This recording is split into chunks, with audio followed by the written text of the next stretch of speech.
తరక్, తరక్ ఇవాళ ఏం కథ చెప్పుకుందాం?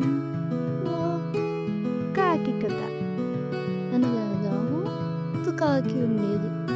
ఆ కాకికి ఒకరోజు చాలా దాహమేసింది. అయితే ఆ కాకికి ఎక్కడ నీళ్లు కనిపించలేదు. అప్పుడు ఒక కుండ కనిపించింది. ఆ కుండలో కొన్ని నీళ్లున్నాయి అడుగున. అప్పుడు ఆ కాకి ఎంత ట్రై చేసినా నీళ్ళు తాగలేకపోయింది. కొద్దిసేపు ఆలోచించి పక్కనే కొన్ని రాళ్ళు కనిపించాయి. అప్పుడు ఆ కాకి ఒక్కొక్క రాయి తన ముక్కుతో తీసుకొచ్చి కుండలో వేసింది. అప్పుడు ఆ నీళ్ళు కొద్ది కొద్దిగా పైకి రావడం మొదలుపెట్టాయి. అలా కాకి చాలా రాళ్ళు సేకరించి వేసింది. కొద్దిసేపటికి నీళ్ళు పైకి వచ్చాయి. అప్పుడు కాకి చాలా సంతోషంగా దాహం తీర్చుకుంది. ఇందులో మనం నేర్చుకోవాల్సింది ఏంటి?